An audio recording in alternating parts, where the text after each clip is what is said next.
Welcome back to AI-powered mapping for the ArcGIS web developer.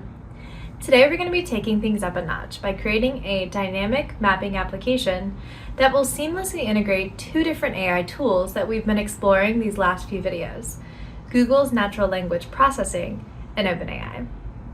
So we're going to use these tools to analyze user input, search for relevant feature layers, and then bring them to life on our map. So let's get started.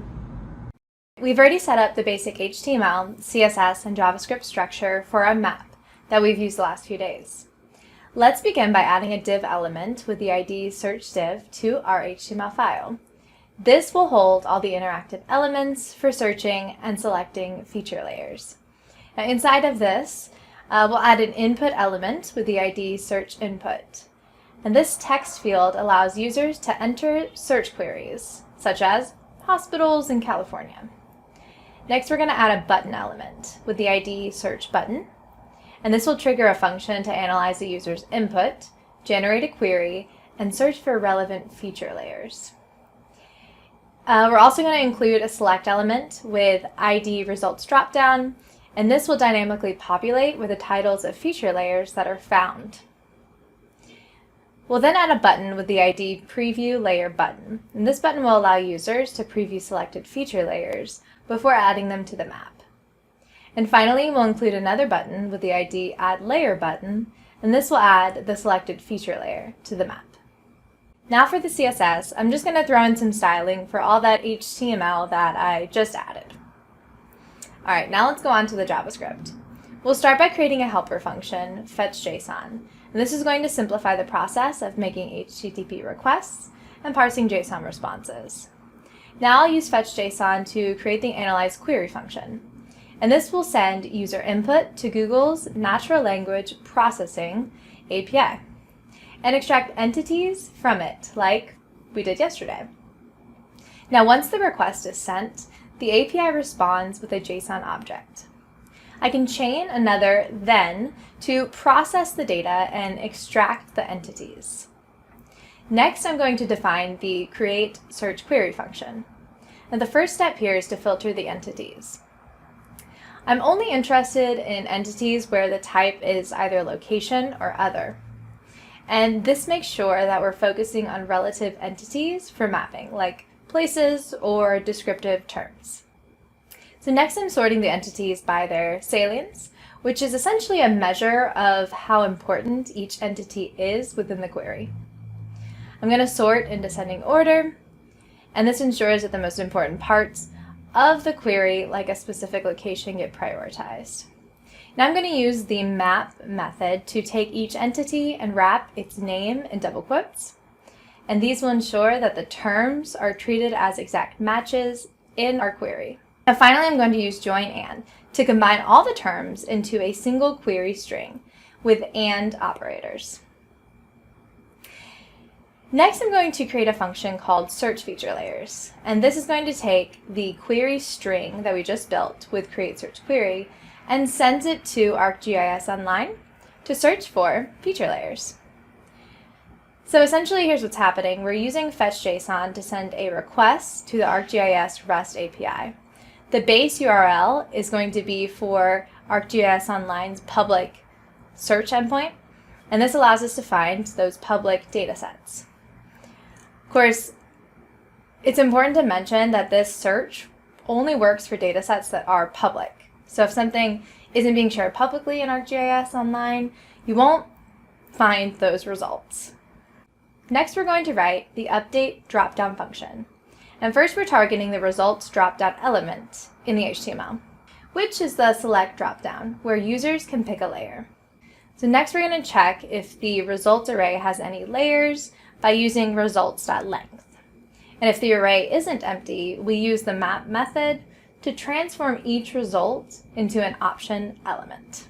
Now finally, we're going to use join, which combines all of these options together into a single string to update my dropdown. So now that we've updated the dropdown, we need to enable or disable the preview and add buttons. And that's what this next line does. Okay, so next we're going to create the function fetch layer details, which is responsible for retrieving detailed info about a selected feature layer, if available. Now, first we'll create a new feature layer using the URL that's passed to this function. Next, we're going to use await layer.load to ensure that the layer is fully loaded before moving on. Now, before we do anything else, we're going to clear any graphics from previous operations using view.graphics.removeAll. If the layer has a full extent property, that means it defines a geographic area that it covers. So if that's the case, we'll create a new graphic to highlight this on the map. After adding the graphic, I need to ensure that I return the properties of title, fields, and location info. Now, next we're going to create the generate description function, which uses OpenAI's GPT-4o model to create a user-friendly description of a feature layer.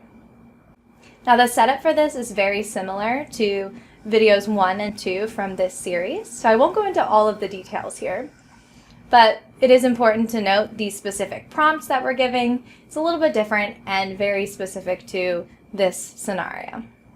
And of course, once the request has been sent, we will wait for the response and extract the content. Now, next we're going to create the preview layer function. And this function allows us to preview information about a feature layer selected from the dropdown. Now, first it calls fetch layer details, passing in the selected layer's URL. And this retrieves all the relevant details about the layer. Now, the description is generated dynamically by calling generate description and passing in the details that we just fetched. Now, the add feature layer function is going to handle adding a selected layer to the map. It starts by creating a new feature layer object using the URL of the selected layer, and then we ensure that the layer is fully loaded, and then it clears any existing graphics on the map, and finally then it'll add the feature layer to the map and zoom to the map view to the extent of the newly added layer. Next, we're going to look at the click event listener for the search button. Now, this is going to trigger the search functionality. So when the button is clicked, we will first grab the input text from search input and trim any white space. If the input's empty, we alert by prompting the user to provide a query. Then we'll process the query. And it's analyzed using analyze query, which is converted into a search query string with create search query, and then sent to search feature layers to retrieve matching public feature layers. And then finally, the results are passed to update dropdown to populate the dropdown menu. Next, we're going to add a listener that ensures that the preview and add buttons are enabled only when a layer is selected. Then we'll add a click event listener for the preview button, which calls the preview layer function. So when it's clicked, it takes the current selected drop-down value and passes it to preview layer, which will display the layer's title and description. And then finally, the click event listener for the add button calls the add feature layer function, and it takes the selected layer's URL and adds it to the map using the add feature layer function. All right, now that our app is complete, let's see it in action and test it out. So I'll first start by entering a query into our input box here. So for example, I'm going to search for US boundaries. So when I click the search button, the app sends my input to the Google NLP to extract relevant entities, which it then transforms into a search query. So we can see that the dropdown has been populated with a bunch of different options here. And as we can see, one of them is pretty relevant to what we want. So I'm going to click that, and I'll go ahead and click Preview. And this will trigger a call to fetch the layer's details, including the extent and the fields in the dataset. And OpenAI then generates a summary of the data. And as we can see, the app displays an alert with the title and our concise AI-generated description of this dataset. Then finally, I can add this layer to the map by clicking Add and immediately the selected layer appears on the map and zooms into its full extent. So we can see it nice and clearly on our screen. Now, of course, again, do keep in mind that these are just based off of what's publicly available from ArcGIS Online, so there's certainly not going to be every single search query that you can think of. And some of the feature layers may be missing data, different attributes that could be important to what you may be looking for. And that's it. And that's it for today's tutorial. We were easily able to use Google's NLP and OpenAI to create a simple application that generated different feature layers based on a user's search query. Come back tomorrow for another AI and mapping example, and as always, happy coding!